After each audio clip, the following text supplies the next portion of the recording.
Hey folks, let's try a fertilizing experiment. So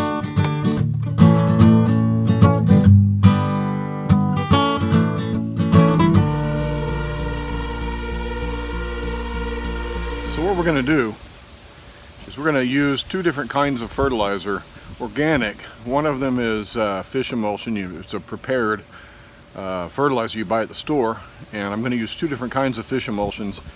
Each one has a different NPK ratio, and so I'll use that on a set of plants, and then on the other set of plants I'm going to use a home brew fertilizer that is widely touted to be very good, but a lot of people don't do because it has a drawback. It stinks really bad.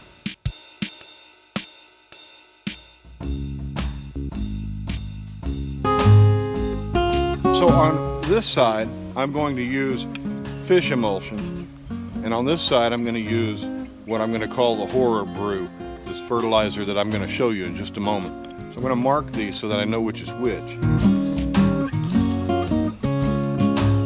And I've just put this divider up. I'm going to put a string between them just as a reminder to me, because I'm prone to forget that this side is one side and this is the other, rather than going this way. And we're going to see which fertilizer really gives the best result.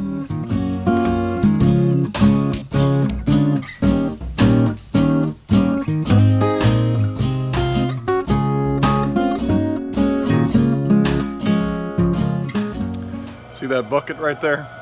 It's got some nasty stuff in it. Let me show you what's in there. All right, in this bucket I have weeds, sardines, there's a root from an old plant, there's some compost in here, there is urine in here, there is a little bit of Epsom salt, and all kinds of just nasty stuff. I think there's an apple core. And when my son's fish die, his tropical fish, we toss them in here too.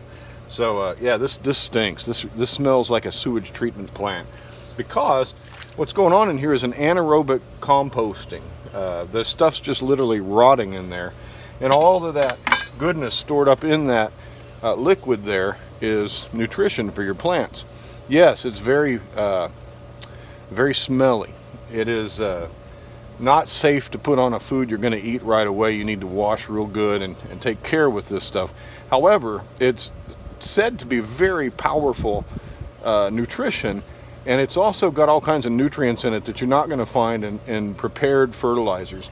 You're going to have all kinds of micronutrients in there, and all the stuff that the plants you put in there store up is going to be released into this brew, and you're going to be able to use that in your garden. So this has a lot of weeds and stuff in here. Some ivies that were growing over in my little treed area over there. There's a lot of goodness in here, and as it rots down, you can use this diluted. I'm going to dilute it 2 parts to 8 parts water. 2 parts of this nasty witch's brew to 8 parts water, and that's going to form my fertilizer for half of my okra plants. That's one way to take care of fertilizing with the resources that you have on hand.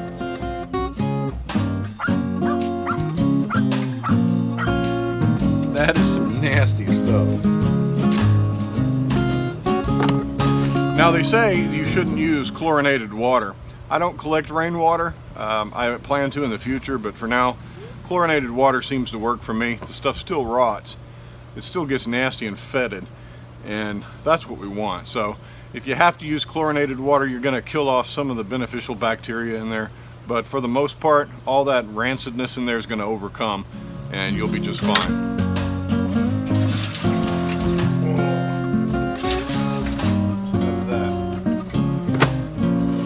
Once you dilute it, it doesn't smell quite as bad.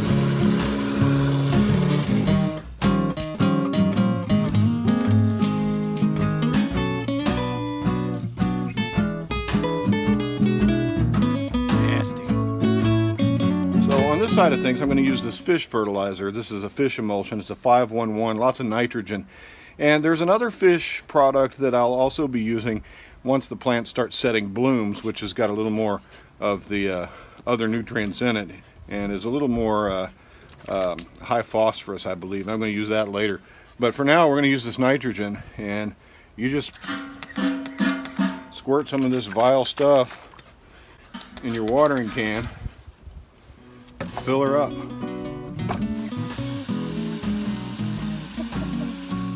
Now I really like fish emulsion, especially as a foliar feed. You can put it directly on the leaves of the plants. It's high nitrogen, really gives a boost to plants that are suffering. So on these two buckets here, we're going to use this fish emulsion and some sort of fish emulsion exclusively for our fertilizing. Two people have influenced the way that I compost and fertilize. One, about 10 years ago, I guess it's more like 7 years ago, I read a book by Steve Solomon called Gardening When It Counts. And Solomon opened my eyes to the fact that you can compost just about anything that was once a living thing. So I've composted squirrels, and I've written about that on my old blog. I've composted kittens. Unfortunately, we had some kittens die. I've composted all kinds of crazy things. And you can compost that stuff if you do it right. It's easy and it's free. This year I've had a disaster in the garden. I had some herbicides come in with some mulch, some hay, and it poisoned some of my garden. And so that taught me, you know, I really need to be more careful with what I bring in, and I need to be more resourceful with my own, with my garden, and to find things on my own property and things that I know are not tainted, to make my own fertilizers and compost and mulch. And so that's what I'm doing. So this particular brew that I'm making today is one of those things I learned about from Solomon, but also from David the Good. David the Good is kind of like, he's my favorite YouTuber right now. He's my favorite gardener. And he does this stuff on his property in a 55-gallon barrel and makes a lot of this stuff, and it seems to work really well for him. And the thing about it, it's free. You don't have to you don't have to go out and buy all these expensive fertilizers and all this organic stuff. You can make this stuff yourself. Now, it has drawbacks. It's very smelly, but it's also very rich in organic material, macro and micronutrients. It's just a really good stuff. So check back with us in about a couple of weeks. We'll have an update, and as this okra grows throughout the season, I'll make sure to record the results, whether one of them is good or whether they're the same. We'll make sure to let you know. Appreciate you subscribing to our channel, watching our videos, and sharing our videos. Like us on Instagram and Facebook, and we'll talk to you next time. Bye-bye.